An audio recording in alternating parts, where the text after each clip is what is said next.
एक सवाल पूछता हूँ, आखिरी बार कब था जब तुम किसी रूम में गए और अंदर से फील किया, मैं यहाँ बिलोंग करता हूँ?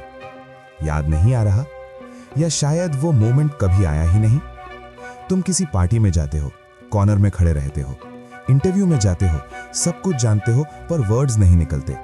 कोई नया मिलता है, तुम सोचते रहते हो क्या बोलूं, क्या वो मुझे जज करेगा, और वो मोमेंट निकल जाता है। ये शर्म नहीं है, ये कॉन्फिडेंस की कमी नहीं है, ये एक रॉन्ग बिलीफ है जो तुम्हारे दिमाग में बैठी है, और आज मैं उसे उखाड़ फेंकूंगा। पहले एक जरूरी बात, कॉन्फिडेंस दो तरह का होता है।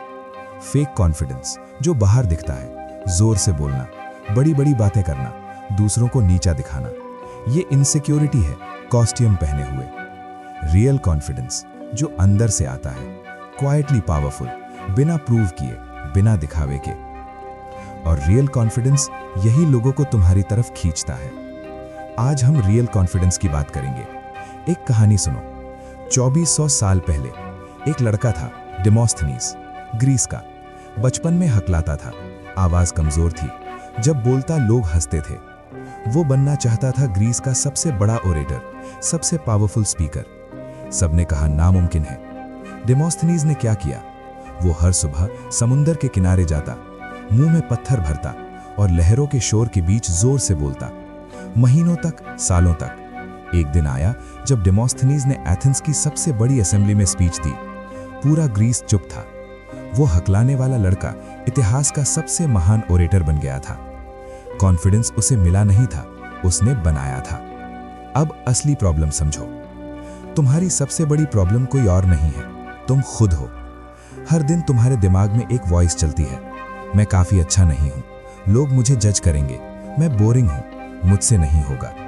साइकोलॉजिस्ट इसे कहते हैं नेगेटिव सेल्फ टॉक, और रिसर्च कहती है एक इंसान दिन में 60,000 थॉट्स सोचता है, उसमें से 80% नेगेटिव होते हैं।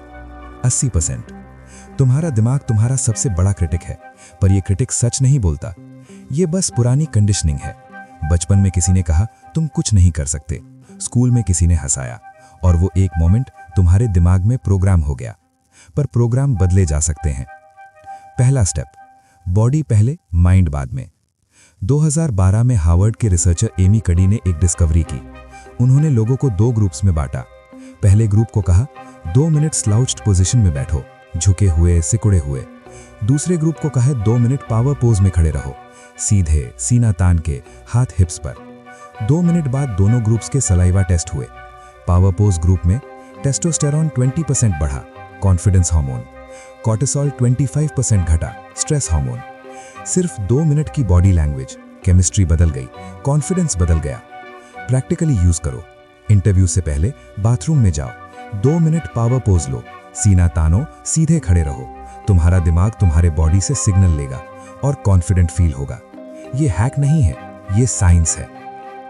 दूसरा स्टेप, आई कांटेक्ट। एक स्टडी, रिसर्चर्स ने पाया जो लोग बात करते वक्त आई कांटेक्ट मेंटेन करते हैं, उन्हें दूसरे लोग ऑटोमेटिकली ज्यादा इंटेलिजेंट मानते हैं, ट्रस्टवर्दी मानते हैं, कॉन्फिडेंट मानते हैं, सिर्फ आंखें मिलाने से। इंडिया में बड़ी प्रॉब्लम, हमें बचपन से सिखाया गया बड़ों से आंख मत मिलाओ, रिस्पेक्ट नहीं है। पर प्रोफेशनल और सोशल लाइफ में आई कांटेक्ट रिस्पेक्ट का नहीं, कॉन्फिडेंस का साइन है। प्रैक्टिस करो। अगली बार जब कोई बात करे, उनकी आंखों में देखो। अनकंफर्टेबल लगेगा पहले, पर यही डिस्कंफर्ट तुम्हें ग्रो करेगी। रूल याद रखो, 70-30। 70% time eye contact, 30% time natural breaks. ये कंफर्टेबल भी लगेगा, इंटेंस भी। तीसरा स्टेप, कंफर्ट जोन तोड़ो रोज। कॉन्फिडेंस एक मसल है, जितना यूज करो उतना बढ़ता है, जितना अवॉइड करो उतना कमजोर होता है। और मसल बिल्ड करने का एक ही तरीका है, प्रोग्रेसिव ओवरलोड। धीरे धीरे वेट बढ़ाते जाओ। कॉन्फिडेंस के लिए आज किसी अजनबी से एक लाइन बोलो, एक्सक्यूज मी, ये जगह कहाँ है, बस इतना। कल थोड़ा और। एक हफ्ते में तुम वो कॉन्वर्सेशंस शुरू कर रहे होगे जो पहले इम्पॉसिबल लगती थी। इंडिया में एक सिंपल चैलेंज, अगले 7 दिन हर दिन एक नए इंसान से बात करो। शॉपकीपर, ऑटो ड्राइवर, कलीग, कोई भी, बस शुरू करो।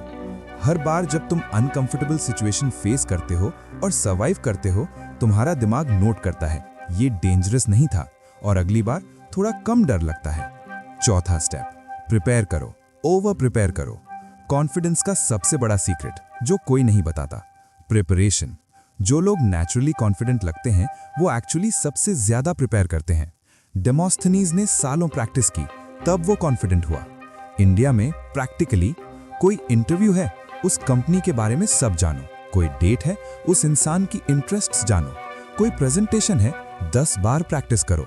जब तुम्हें पता होता है तुम्हारे पास कुछ है तो डर कम हो जाता है। कॉन्फिडेंस वैक्यूम में नहीं आता, कॉन्फिडेंस प्रिपरेशन से आता है। 5वां स्टेप, वल्नरेबिलिटी को स्ट्रेंथ बनाओ। ये काउंटर इंट्यूटिव है पर सुनो। रिसर्चर ब्रेने ब्राउन ने 20 साल रिसर्च की। उन्होंने पाया सबसे कॉन्फिडेंट और कनेक्टेड लोग वो थे जो अपनी वीकनेसेस को हाइड नहीं करते थे। वो ओपनली कहते थे, मुझे ये नहीं पता, मैंने गलती की, मैं इसमें स्ट्रगल करता हूं। और लोग उनकी तरफ और खिंचते थे। क्यों? क्योंकि वल्नरेबिलिटी ऑथेंटिसिटी का सिग्नल है और ऑथेंटिसिटी सबसे रेयर और सबसे अट्रैक्टिव क्वालिटी है। इंडिया में हम सब दिखावा करते हैं, सब ठीक है, मुझे सब पता है, मैं स्ट्रांग हूं। पर जब तुम जेन्युइनली ऑनेस्ट होते हो, लोग फील करते हैं ये रियल है, और रियल हमेशा अट्रैक्ट करता है। और अब सबसे जरूरी बात, कॉन्फिडेंस का मतलब ये नहीं है कि तुम्हें कोई डर नहीं। कॉन्फिडेंस का मतलब है डर के बावजूद आगे बढ़ना। हर कॉन्फिडेंट इंसान डरता है। डेमोस्थनीज डरता था। हर बड़ा स्पीकर स्टेज पर जाने से पहले नर्वस होता है। हर सक्सेसफुल बिजनेसमैन हर बड़े डिसीजन से पहले डाउट करता है। फर्क बस ये है, वो रुकते नहीं, तुम भी मत रुको। तो बॉडी पहले, पावर पोज 2 मिनट, केमिस्ट्री बदलो, आई कांटेक्ट 70-30 रूल, आंखें मिलाओ। कंफर्ट जोन, रोज एक नई अनकंफर्टेबल चीज। प्रिपरेशन, जब पता होगा डर कम होगा। वल्नरेबिलिटी, रियल बनो, ऑथेंटिक बनो। ये 5 स्टेप्स आज से शुरू कर सकते हो। कोई स्पेशल टैलेंट नहीं चाहिए, कोई परफेक्ट मोमेंट नहीं चाहिए, बस एक डिसीजन। तुम वो इंसान बन सकते हो जो रूम में आए और माहौल बदल जाए, जो बोले और लोग सुने, जो हो और लोग खिंचे आए। ये तुम्हारा हक है, ये तुम्हारी पॉसिबिलिटी है, बस शुरू करो। कमेंट करो इन 5 में से कौन सा स्टेप तुम आज से लोगे, और सब्सक्राइब करो, क्योंकि कॉन्फिडेंस एक जर्नी है और ये जर्नी अभी शुरू हुई है।